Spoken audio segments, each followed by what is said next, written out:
Mis hermanos, a menudo los creyentes tenemos que luchar con lo que yo le llamo una fe selectiva.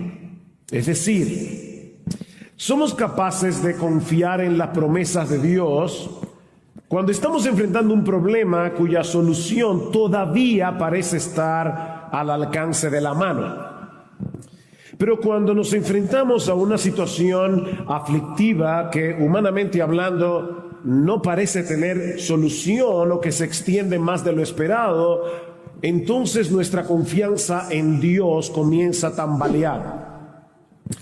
Y lo digo, mis hermanos, porque me conozco a mí mismo y porque me he visto más de las veces que yo quisiera admitir o de lo que me gusta admitir. Yo he estado allí, yo he estado en esa situación. Cuando nos encontramos en medio de una enfermedad incurable, otros tal vez con un matrimonio destruido o lidiando con un hijo muy rebelde o tal vez atravesando por un serio problema económico. Mis hermanos, nuestro Dios suele usar este tipo de circunstancia para magnificar su poder y su gracia en una forma extraordinaria, como vemos en el texto que vamos a exponer en la mañana de hoy en el Evangelio de Marcos. Yo les pido por favor que vayan en sus Biblias al Evangelio de Marcos, los versículos 21 al 43. Hay dos historias en este pasaje que nosotros podemos dividir en tres escenas diferentes. En la primera, Marcos nos presenta una situación desesperada. Una situación desesperada. Lean conmigo, por favor, los versículos 21 al 24. Dice así la palabra del Señor. Perdón, tengo mi Biblia abierta en Mateo. Ok. Marcos 21 dice: cuando Jesús pasó otra vez en la barca al otro lado, se reunió una gran multitud alrededor de él, así que él se quedó junto al mar. Y vino uno de los oficiales de la sinagoga llamado Jairo, y al verlo se postró a sus pies y le rogaba con insistencia diciendo: mi hijita está al borde de la muerte, te ruego que vengas y pongas las manos sobre ella para que sane y viva. Y Jesús fue con él. Y este detalle es importante. Una gran multitud le seguía y le oprimía. Jairo, dice el texto, era un oficial de la sinagoga. La sinagoga era ese lugar donde se reunían los judíos y adoraban al Señor durante el Sabbat, durante el día de reposo, cuando estaban lejos del templo de Jerusalén. Cada sinagoga tenía un oficial o un grupo de oficiales que eran los encargados de supervisar todo lo concerniente al culto. Nosotros venimos aquí el domingo en la mañana, ya todo eso está preparado, aquí hay un micrófono, aquí hay una cámara, todo está bien, los hermanos de alabanza. Hay alguien que tiene que coordinar todo esto. Bueno, eso era lo que hacían los oficiales de la sinagoga. Generalmente eran personas elegidas por la comunidad debido a su carácter, debido a su devoción religiosa, de manera que Jairo era un hombre muy conocido, era un hombre muy respetado en la ciudad de Capernaum, que es donde ocurre esta historia. Y cuando él llega delante de Jesús, dice Marcos que se postra delante de él en una actitud suplicante, porque su hijita, yo sé que la Reina Valera dice su hija, es su hijita literalmente, está al borde de la muerte. Más adelante Marcos nos va a decir que esa niña tenía 12 años. Y Lucas añade el dato de que era una hija única. Sin embargo, en medio de esta situación angustiosa, en medio de esta situación desesperada, Jairo cree que Jesús es capaz de sanar a su hija. Ahora, recuerden, hermanos, que fue en la sinagoga de Capernaum donde el Señor sanó a un endemoniado en Marcos capítulo 1, y según los evangelios, fue en la ciudad de Capernaum donde Cristo realizó la mayoría de sus milagros. Así que muy probablemente Jairo había visto al Señor Jesucristo hacer cosas portentosas en la ciudad de Capernaum. Y él conocía el poder de Jesús, pero sobre todo conocía la compasión de Jesús, y por eso le suplica de rodillas delante de todo el mundo. No olviden, aquí hay una gran multitud, y Jairo le suplica de rodillas delante de todo el mundo que sane a su niña. Ese, de paso, hermanos, es uno de los propósitos de Dios en la aflicción: hacernos conscientes de nuestra debilidad, hacernos conscientes de nuestra dependencia de Él, para ponernos de rodillas en una actitud suplicante delante del Señor. Hay una frase sumamente conocida de C.S. Lewis, donde él dice: Dios nos susurra en nuestros placeres, nos habla en nuestra conciencia, pero nos grita en nuestros dolores. Dice Lewis, ese es su megáfono para despertar a un mundo sordo. Ahora, aquí tenemos que usar un poco de imaginación. Mis hermanos, lo que Jairo está haciendo era muy arriesgado para un hombre de su posición social, de su posición religiosa, pero él amaba a su hija más que su reputación. Su corazón de padre no le permitía estar atento en este momento a ninguna otra cosa que no fuera la sanidad de su hija. Y yo estoy completamente seguro de que todos los padres que están aquí me entienden perfectamente. Los padres somos capaces de hacer lo que sea por uno de nuestros hijos. Hace unos años, varios años atrás, una de nuestras hijas, con 9 años de edad, sufrió un accidente. Y fue un accidente bastante severo, porque un carrito de golf que se mueven con un motor eléctrico la golpeó, le pasó por encima y finalmente el motor quedó pegado a su muslo, causándole quemaduras de 3er grado.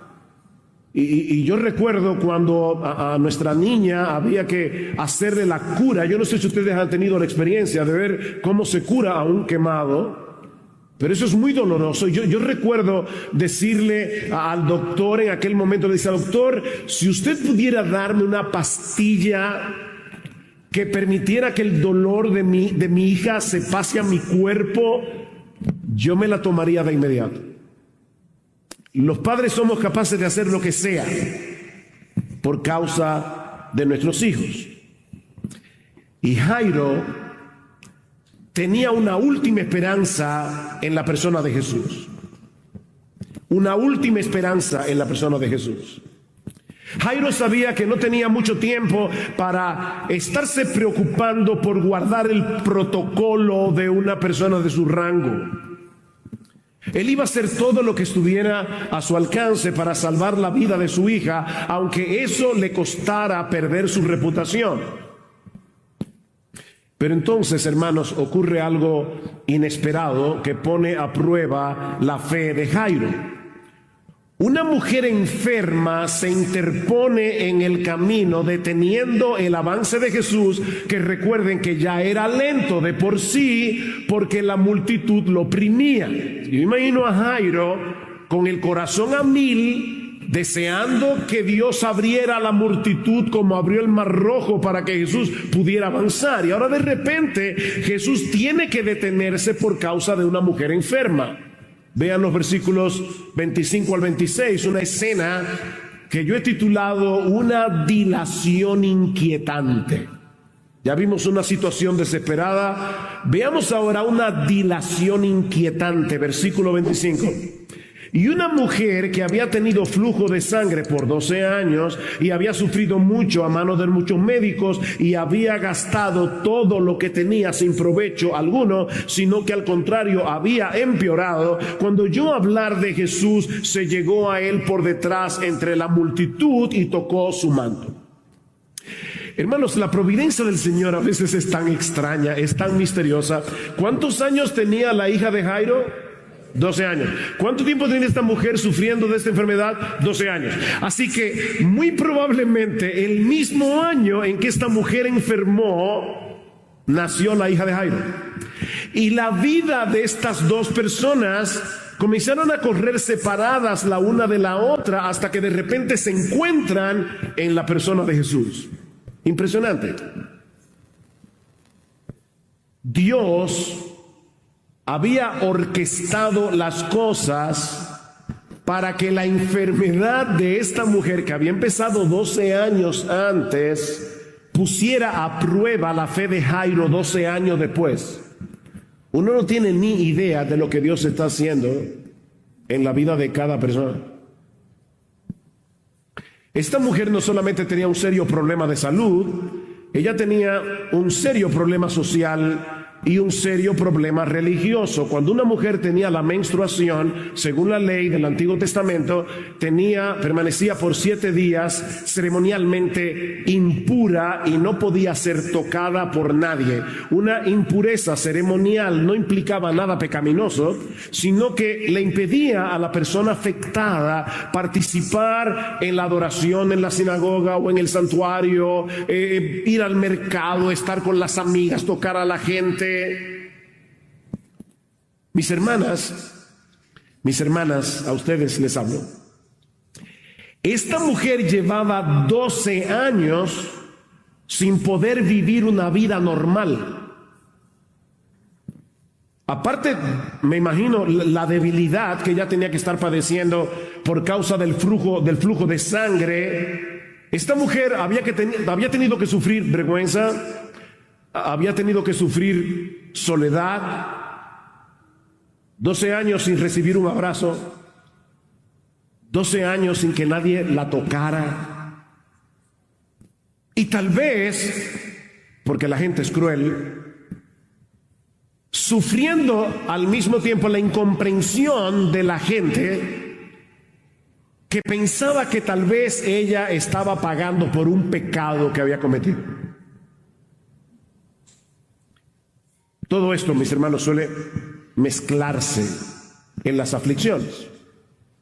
Job tenía suficiente con lo que estaba padeciendo en su cuerpo, la pérdida de sus bienes, la pérdida de sus hijos, para que 3 amigos vinieran a insistirle en que él estaba así porque había pecado.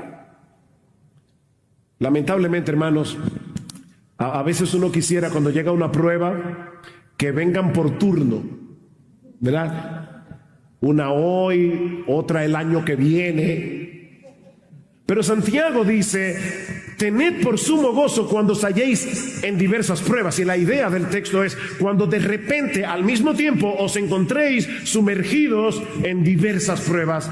Eso era lo que esta mujer estaba pasando. Y para colmo de males, ella había gastado todo lo que tenía yendo de un médico a otro, de un médico a otro, de un médico a otro, y no habían podido hacer absolutamente nada por ella, sino que mientras pasaba el tiempo, dice Marcos, su condición se ponía peor. Esta mujer había perdido toda esperanza hasta que se entera que Jesús ha vuelto a Capernaum. Y al igual que Jairo, ella decide poner a un lado su condición de impureza. Noten cómo las dos historias tienen muchos puntos de contacto. Ella decide, aunque no debía hacerlo, ella decide mezclarse sigilosamente en medio de la multitud hasta llegar a la persona de Jesús, porque ella tenía la convicción de que si al menos podía tocar su manto, ella quedaría sana. Versículo 28. Porque decía: si tan solo toco sus ropas, sanaré. Y cuando toca a Jesús, al instante la fuente de su sangre se secó y sintió en su cuerpo que estaba curada de su aflicción. Mis hermanos, tan pronto la mujer toca a Jesús, siente que la hemorragia se detiene. Por primera vez en 12 años, lo que los médicos no habían podido lograr en todo ese tiempo, Jesús lo hizo en 1 segundo y gratis. Qué precioso Salvador tenemos nosotros. Ahora, ella sabe que lo que acaba de hacer era problemático por su condición, aparte de que tocar a un rabino, ya Jesús en ese tiempo era considerado como un rabino. Hasta hablar con una mujer era un problema, mucho más que una mujer tocara a un rabino, y más en esa condición. Ella sabía que estaba en problemas, así que ella trata de pasar desapercibida, pero aquí es donde comienza la parte extraña de la historia. Porque Jesús decide detener a toda la multitud y de repente pregunta, ¿quién me ha tocado? ¿Quién me ha tocado? Ahora, no olviden que ellos van camino a la casa de Jairo, donde hay una niña que se está muriendo. No hay tiempo que perder. Pero en vez de apurarse, Jesús se detiene a conversar con esta mujer. Y yo me imagino a Jairo, por lo menos si fuera yo. Versículo 30. Enseguida Jesús, dándose cuenta de que había salido poder de él y volviéndose entre la gente, dijo, ¿y quién ha tocado mi ropa? Y sus discípulos le dijeron, yo imagino hoy día, ¿what?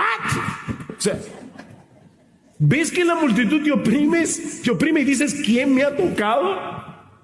Pero él miraba a su alrededor para ver a la mujer que le había tocado. Aparte de que Jesús estaba rodeado de un montón de gente que lo estaba apretujando por todas partes, hay una niña a punto de morir, no olviden eso, y él se detiene a preguntar quién le tocó. Mis hermanos, eso de verdad parece absolutamente absurdo, incomprensible. Pero Cristo quiere que todo el mundo sepa lo que sucedió con esa mujer. Él no iba a permitir que ese milagro pasara desapercibido. Versículo 33. Entonces la mujer, temerosa y temblando, dándose cuenta de lo que le había sucedido, vino y se postró. De nuevo, ¿qué hizo Jairo? Vino y se postró. Esta mujer vino y se postró delante de él y le dijo toda la verdad. Y Jesús le dijo, hija, tu fe te ha sanado, vete en paz y queda sana de tu aflicción. Y hay al menos tres cosas importantes que yo quiero resaltar aquí en estos dos versículos. La primera es que el Señor aprovechó la ocasión para instruir a esta mujer, porque recuerden que ella creía que iba a ser sanada si tocaba la ropa de Jesús. Pero la ropa de Jesús no tenía ningún poder para sanar a nadie, como no lo tienen hoy todos esos pañitos y agua bendita que venden por ahí. No tiene poder. Fue por causa de su fe, dice el texto, que fue sanada. De hecho, hermanos, déjenme decirles algo extraño. Tal vez Javier se los ha dicho, o los predicadores de esta iglesia. Tampoco la fe tiene ningún poder. Yo digo a la gente que dice, la fe mueve montañas. No, la fe no mueve nada. El que tiene poder es Jesús, no la fe, que actúa en nosotros por medio de la fe. Son dos cosas muy diferentes. Como dice un comentarista, esta mujer tenía una teología débil y una fe fuerte. Así que el Señor aprovechó para corregir su teología, que estaba mal, pero exaltar su fe al mismo tiempo. Lo segundo que hace Jesús, y esto es precioso, hermanos, es declarar públicamente que esta mujer ha sido limpiada. Públicamente de su impureza ceremonial. Por primera vez en 12 años, esta mujer comenzaría a vivir una vida normal, comenzaría a mezclarse con la gente, comenzaría a ir a la sinagoga, comenzaría a ir al mercado, a conversar con las amigas, a recibir un abrazo. De manera que fue por su propio bien que Jesús no permitió que este milagro pasara desapercibido.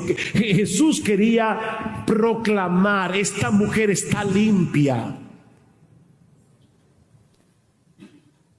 Pero hay algo más importante aquí.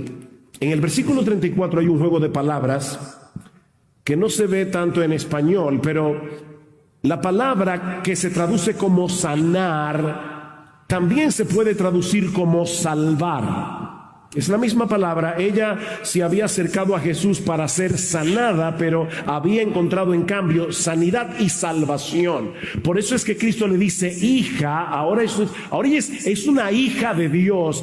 Hija, tu fe te ha sanado, vete en paz. En otras palabras, el shalom de Dios, como lo pensaban los judíos, hija mía, el shalom de Dios ahora está sobre ti. Ahora tú puedes comenzar a disfrutar de la paz, de la bendición, de la bienaventuranza que viene por el hecho de ser hija de Dios. No es simplemente vete en paz. No. Esto es para un judío mucho más profundo que eso. Es vete en el shalom de Dios. Cristo dice, yo he venido para que tengan vida y para que la tengan en abundancia. Y lo que Él está diciendo, hija mía, ahora tú vas a poder comenzar a vivir la vida abundante que yo vine a dar, que yo vine a ofrecer.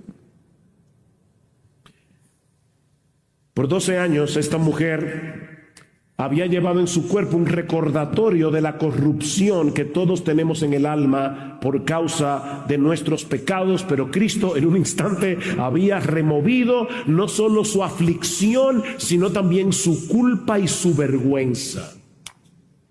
Qué precioso Salvador tenemos nosotros, qué glorioso Salvador. Ahora, de nuevo, vamos a imaginar lo que está pasando aquí. Los apóstoles irritados, me imagino sobre todo a Pedro, están irritados. Jairo está nervioso, su angustia va en aumento cada segundo. Su niña está en peligro de muerte. La multitud que rodea a Jesús no lo deja avanzar más rápido. Y ahora Cristo está conversando con esta mujer. ¿Saben, hermanos, que lo que Jesús está haciendo aquí no solo parece irracional, sino también irresponsable? Vamos a suponer por un momento que de repente a la emergencia de un hospital llegan dos casos simultáneamente. Una niña que se está muriendo y una mujer que tiene una enfermedad crónica pero que no es mortal, y el médico decide atender primero a la mujer. Si la niña muere, los padres con todo derecho pudieran denunciar a ese médico ante las autoridades por negligencia médica. Bueno, lo que Jesús está haciendo aquí, a primera vista, Él está siendo negligente. Él está atendiendo un caso que no es grave, no es mortal, y descuidando a una niña que se está muriendo. Por supuesto, mientras tanto pasa lo que Jairo temía. La niña muere. Y eso nos lleva a la tercera escena. Ya vimos una situación angustiosa, una dilación inquietante. Veamos ahora la actuación de Jesús en el momento preciso. La actuación de Jesús en el momento preciso. Versículo 35. Mientras estaba todavía hablando, vinieron de casa del oficial de la sinagoga diciendo, oigan qué tierno, tu hija ha muerto, ¿por qué sigues molestando al maestro? La verdad que hay personas que tienen un tacto para decir las cosas. Miren, yo me imagino que estas 4 palabras, tu hija ha muerto, tienen que haber sido una daga en el corazón de Jairo. Unos minutos antes había esperanza, pero ya no hay nada que hacer. ¿Por qué tuvo que interponerse esta mujer en el camino? ¿No pudo haber esperado un poco más para ser sanada y darle el chance a una niña que tiene toda una vida por delante? Por lo menos, de nuevo, yo estoy casi seguro de que yo habría pensado así. Pero ahora Jesús quiere ayudar a Jairo a poner su mente en perspectiva, y a todos ustedes y a mí también, porque este relato quedó inspirado por el Espíritu Santo para que durante 2000 años o hasta que Cristo vuelva, nosotros estemos predicando acerca de este texto.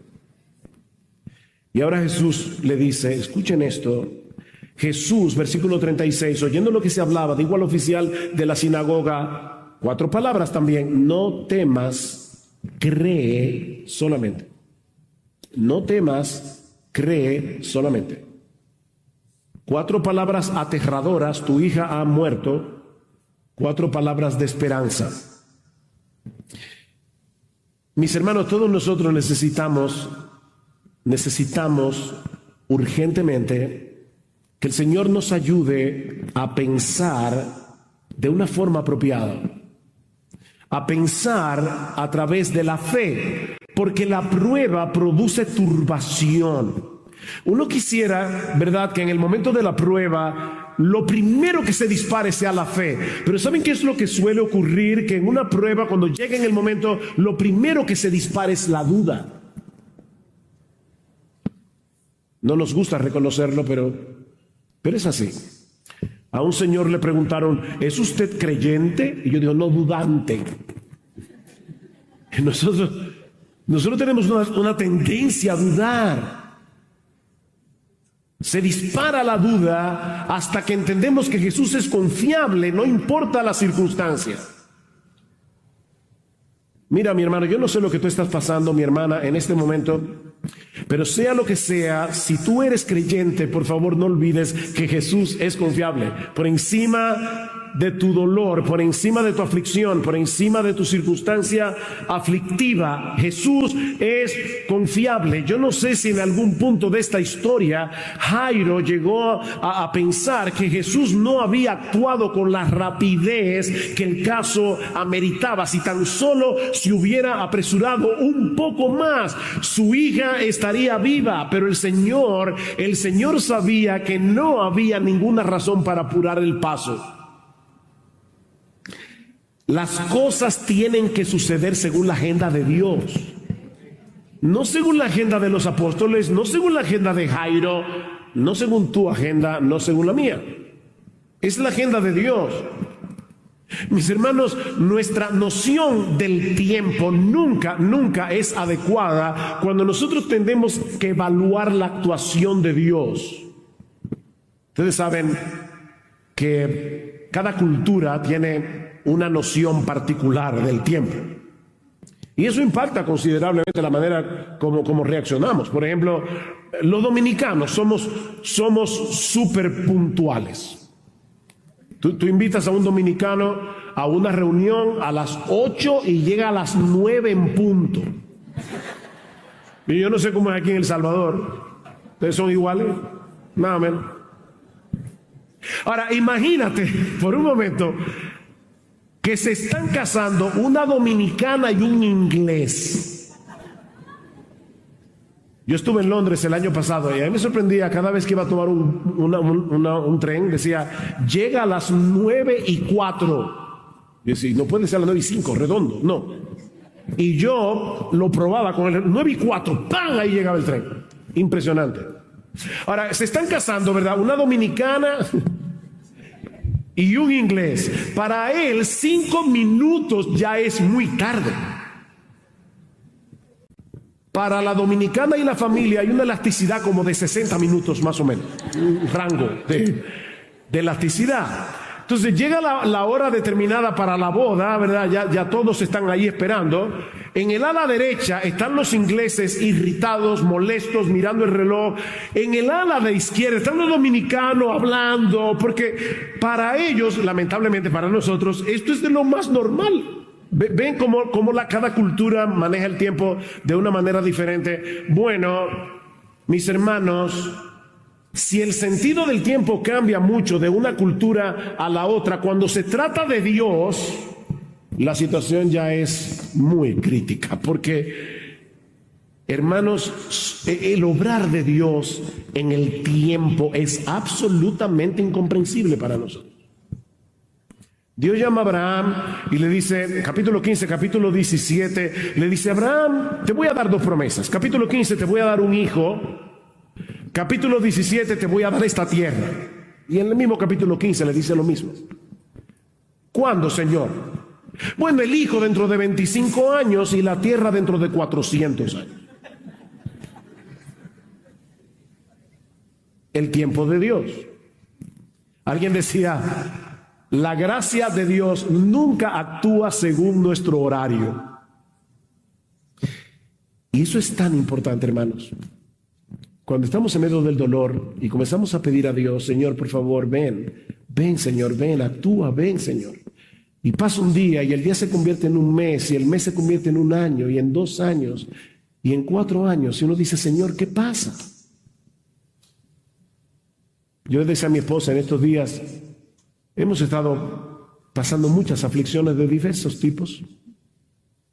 Y por momentos, conversando ella y yo, abiertamente hemos dicho, wow, le hemos pedido tanto al Señor y parece como que Él no está escuchando. Pero ¿saben qué? Yo le decía a mi esposa, ¿saben, mi amor, que en los 47 años que nosotros tenemos siendo cristianos, muchas veces nosotros le hemos pedido al Señor en oración, Señor, santifícanos, Señor, haznos como Cristo? Y que si esta dilación ahora no es más que la respuesta de Dios a aquellas oraciones. No entendemos lo que Dios está haciendo. Para Jairo era demasiado tarde. Para Jesús las cosas estaban ocurriendo según lo previsto. Jairo, no temas.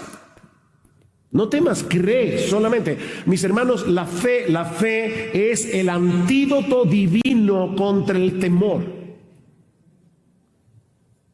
Creo que era Martin Lloyd Jones que decía que la fe consiste en aplastarle la cabeza a la serpiente de la duda con la promesa de Dios. Dice David en el Salmo 56, versículo 3, en el día que temo, fíjense, él no está diciendo, yo nunca tengo temor, yo no tengo problemas con eso. Dice, no, en el día que temo, yo en ti confío, pero ahora escucha, en Dios cuya palabra alabo, en Dios he confiado, no temeré. ¿Qué puede hacerme el hombre? Y probablemente la palabra de la que está hablando David aquí, hay diversas, ¿verdad?, opiniones al respecto, pero probablemente lo que David está pensando es en la palabra que Samuel le dijo, tú serás rey. Y pasan los años y David es un fugitivo. Saúl lo está persiguiendo y lo que él está diciendo es, cuando de repente me asalte el temor, mis enemigos me están rodeando, parece que van a acabar con mi vida, pero yo alabaré tu palabra porque tú no mientes y tú dijiste que yo seré rey. Y de esa manera es que David puede acallar la voz del miedo, la voz del temor. Cristo le está diciendo a Jairo, déjame hacer las cosas en mi tiempo. Y te lo está diciendo a ti en esta mañana. Y verás que a final de cuentas, el tiempo mío será infinitamente mejor que el tuyo. ¿Recuerdan la historia de José y el copero del rey? El copero y el panadero van a la cárcel. José le dice, a ti te van a matar en 3 días, a ti te van a volver a colocar en tu puesto. Y le dice al copero, por favor, cuando tú recuperes tu puesto, acuérdate de mí. Pero ¿qué pasó? Que el copero se olvidó por 2 años. Uno lee rápido el texto, es 2 años, 2 años. Ahora, ¿qué hubiera pasado si al copero no se le hubiera olvidado la petición de José? Lo que hubiera pasado es que José habría sido liberado y habría sido un expreso en Egipto y ya. Pero 2 años después, Dios usó una circunstancia, el sueño de Faraón, para que se cumpliera el plan de Dios. No era cuando José le pidió al copero que se acordara de él, era 2 años después, porque ese era el tiempo de Dios. Ahora, contra toda posibilidad razonable, Jairo decide confiar en Jesús. Y yo espero, mi hermano, mi hermana, que el Señor use este mensaje para ayudarte en ese sentido, porque dice en el versículo 37, y no permitió que nadie fuera con él, sino solo Pedro, Jacobo y Juan, el hermano de Jacobo. Fueron a la casa del oficial de la sinagoga y Jesús vio el alboroto y a los que lloraban con él y se lamentaban muchos. En los días del Señor, y de hecho todavía, aún en América Latina eso pasa, hay lloronas profesionales, se llaman plañideras. En nuestro país hubo un dictador, Rafael Leonidas Trujillo Molina. Gobernó el país con mano de hierro por 31 años. Fue ajusticiado en 1961 y los hermanos, para que se viera que era amado por el pueblo, comenzaron a contratar lloronas. Me dicen, yo era muy chiquito, que se pagaban a 5 los gritos y a 10 los desmayos. Impresionante. Por supuesto, la cantidad de lloronas dependía de lo que la familia podía pagar. Y como la familia de Jairo era una familia pudiente, Mateo dice que era mucha gente que estaba llorando. O sea, contrataron, era un jolgorio que había allí, mucha gente llorando. Llega Cristo, versículo 39, y entrando les dijo: ¿por qué hacéis alboroto? La verdad es que las cosas del Señor son tan peculiares como solo Jesús puede hacerlo. ¿Por qué hacéis alboroto y lloráis? La niña no ha muerto, sino que está dormida. Y se burlaban de él. Fíjense cómo en un segundo el llanto se convirtió en burla. En un segundo. Pero Jairo siguió creyendo en Jesús.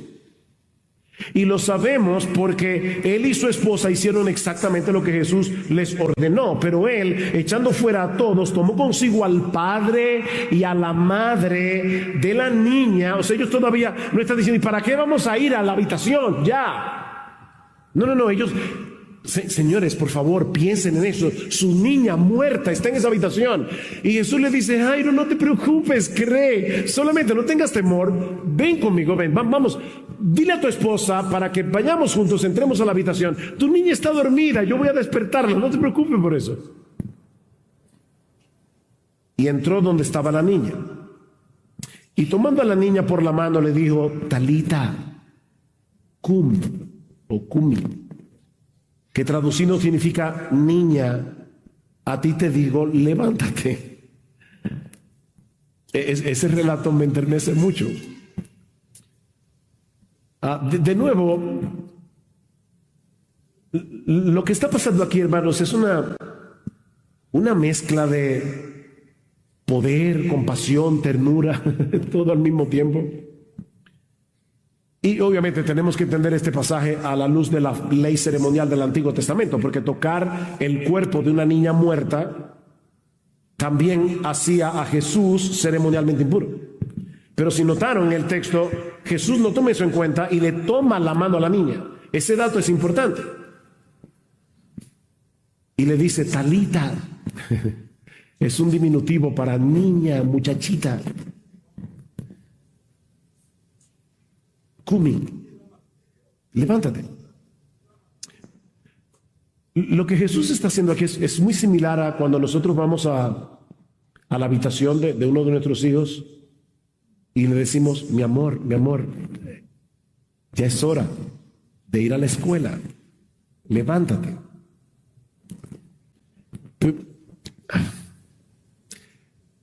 La palabra de Jesús es tan poderosa que cuando Él habla, los muertos oyen y vuelven a la vida.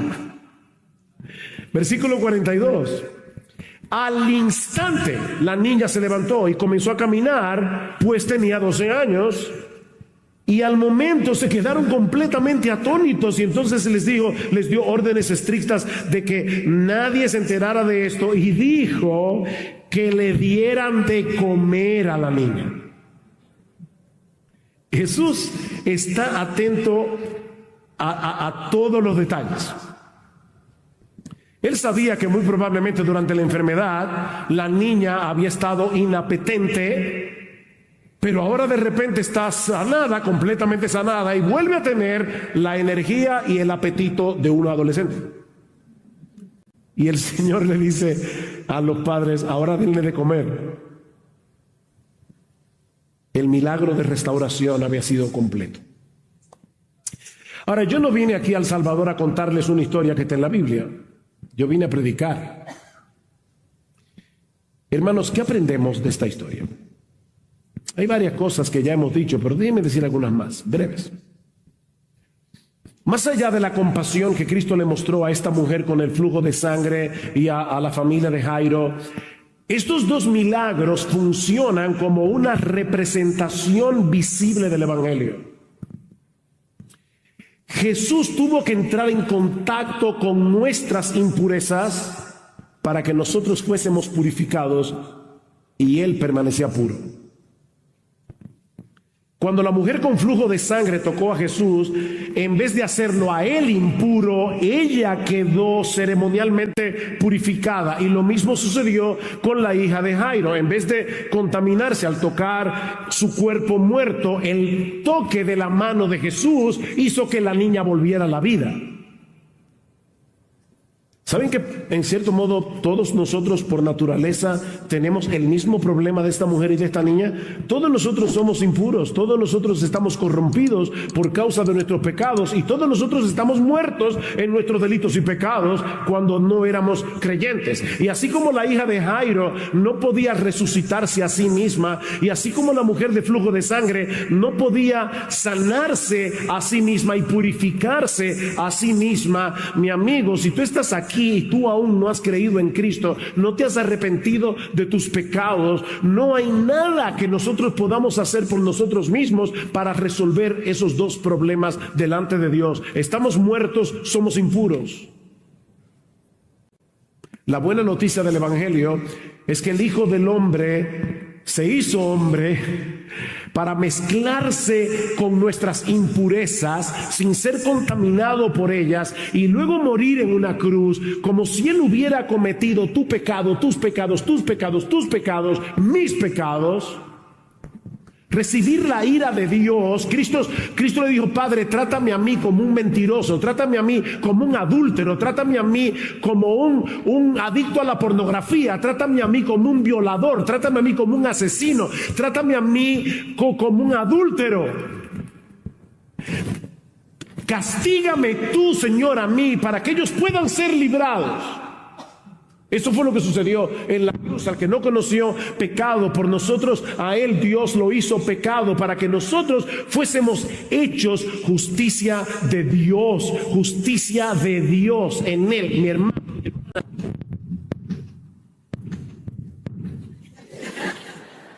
Sí, esto merece fuegos artificiales. Mi hermana, si tú eres creyente, la justicia de Dios fue puesta en tu cuenta. O sea, Dios te ve ahora como si tú nunca hubieras roto un plato. Con la justicia de Jesús. Como si tú hubieras vivido la vida de Jesús. Cuando iba al aeropuerto en Santo Domingo, me llevó un creyente de otra iglesia. Y él me decía: bueno, hay que perseverar, porque si no uno como que pierde la salvación. Y yo le decía: mi hermano, espérate. Déjame decirte una cosa, el hecho de que tú seas salvo no depende de ti, depende de Jesús. Déjame hacerte una pregunta. Hay dos mandamientos, los mandamientos más importantes: amarás al Señor tu Dios con todo tu corazón, con toda tu alma, con toda tu mente, con todas tus fuerzas, y al prójimo como a ti mismo. Tú haces eso, estaríamos perdiendo la salvación todo el tiempo.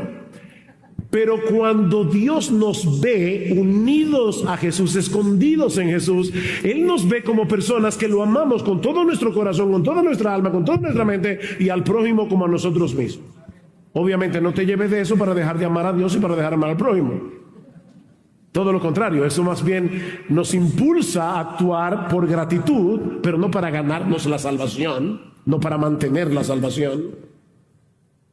Bueno, de la misma manera necesitamos abrazar a Jesús por la fe, como esta mujer, para ser librados del poder, la vergüenza, la condenación del pecado. Mi amigo, ¿en qué cosa tú tienes puesta tu esperanza cuando te toque la hora de la muerte? Porque si no es en la persona y la obra de Jesús, tú estás engañado. Hay un solo Dios y hay un solo mediador entre Dios y los hombres, Jesucristo hombre. En Hechos 4:12 dice Pedro que no hay otro nombre bajo el cielo dado a los hombres en el cual podamos ser salvos, excepto en el nombre de Jesús. Y el mismo Cristo dice: yo soy el camino, la verdad y la vida. Nadie viene al Padre sino por mí. No son muchos mediadores, es uno solo. y se llama Jesús. Pero también aprendemos de estas dos historias que nuestro Dios no solo sabe qué hacer en situaciones desesperadas, sino cuándo hacerlo. Mi hermana, yo te decía al principio, yo he estado ahí, yo sé lo que es decir, ¿qué pasa, Señor? Y ahí es que uno tiene que recordar, mi Dios sabe qué hacer y cuándo hacerlo. Hace 3 meses mi esposa fue operada de la columna vertebral. Tenía cuatro vértebras fracturadas. Y luego de fracturarse esas vértebras en una caída, una de esas vértebras explotó literalmente. 2 semanas después se volvió a caer y se rompió 3 costillas. Mi esposa estaba muy adolorida. Se pauta la operación para un jueves, pero algo pasa y mi médico nos dice no se puede el jueves, va a ser el sábado. Hermano, nosotros tenemos ya desde diciembre, mi esposa con dolor, mucho dolor, y ya estamos en febrero. ¿Entiendan eso? No es el jueves, es el sábado. Bueno, esperar el sábado. El sábado llama el médico y dice, tampoco puede ser el sábado porque el suministro de instrumentos no llegó a tiempo, va a ser mañana a las 8 de la mañana. Llegamos al hospital, estábamos llegando al hospital. Hacía una semana ya que estábamos internos los dos. Y cuando van a entrar a Gloria al quirófano, viene el doctor y dice, lo lamento, yo no puedo operar a Gloria ahora porque se me ha presentado una emergencia.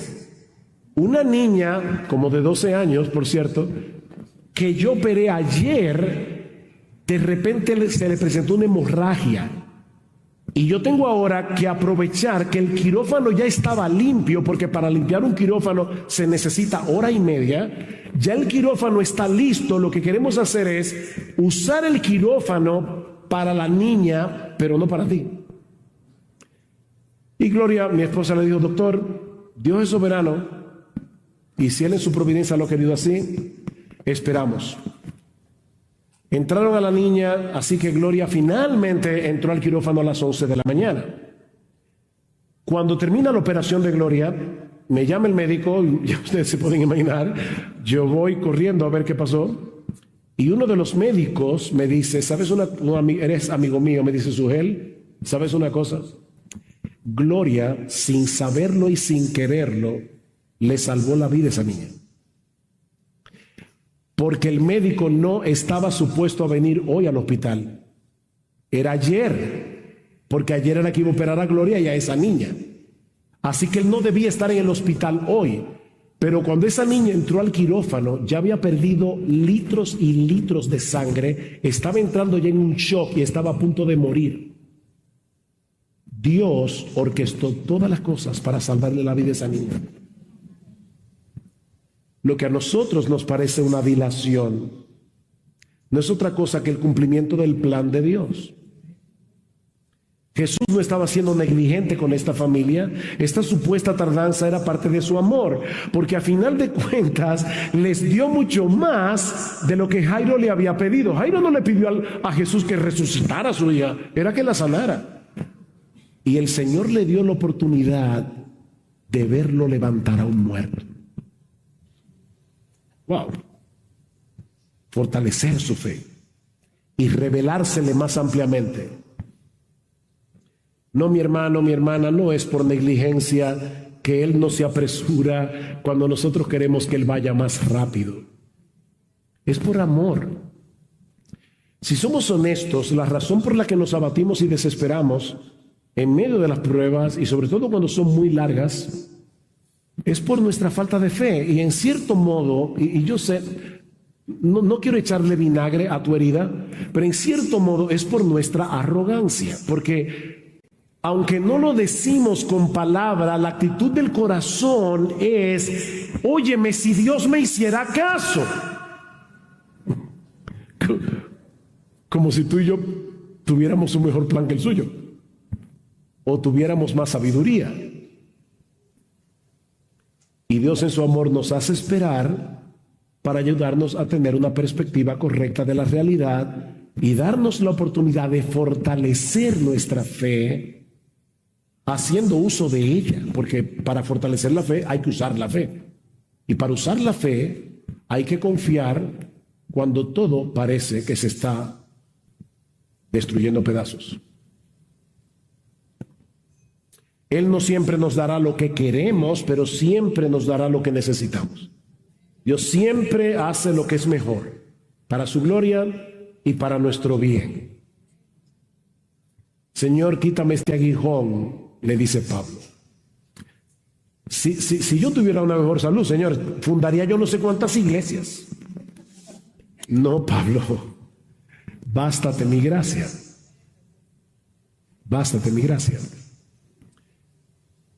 Cada vez que leo ese texto me acuerdo de Spurgeon, porque dice Spurgeon que una vez él iba camino a predicar. Yo no sé cuándo yo comencé a predicar, por cierto. Yo me pasé. No.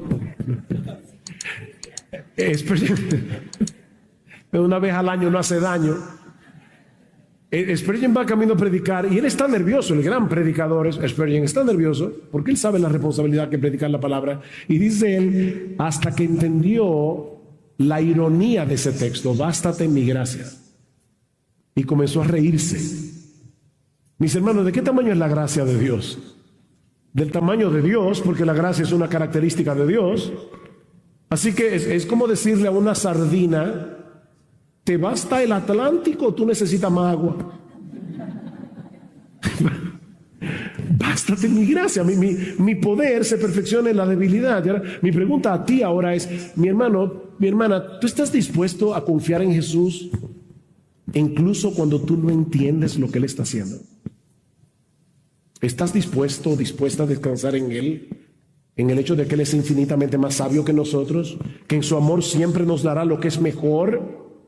Aunque sea doloroso, es por fe que andamos, no es por vista. Porque fue la fe lo que hizo la diferencia en las dos historias. No temas, crees solamente. El otro día, uno de los pastores nos envió un poema de Paul Tripp en un libro titulado El Domingo Importa. Y escuchen parte de este poema. Tengo un problema en mi vista. No es que mis ojos físicos se estén apagando, mi problema son los ojos de mi corazón. A menudo me falta claridad de visión para vivir con un corazón sumiso, para vivir una vida libre de quejas, para vivir con gratitud, para vivir con alegría, para vivir con un corazón tranquilo, para vivir con confianza en ti, para vivir para una gloria mayor que la mía, para vivir con la eternidad en mente, para vivir con una esperanza inquebrantable, para vivir con una valentía humilde, para vivir una vida moldeada por el amor, para vivir dispuesto a perdonar, para vivir con un corazón generoso, para vivir afligido por mi pecado, para vivir comprometido con la confesión y el arrepentimiento, para vivir descansando en la justicia de Cristo, para vivir una vida de fe y no de miedo, para vivir creyendo que me has dado todo lo que necesito, para vivir libre de la adoración de ídolos, para vivir con un corazón tierno y maleable, para vivir de verdad. Con demasiada frecuencia dejo que las luchas y las decepciones de la vida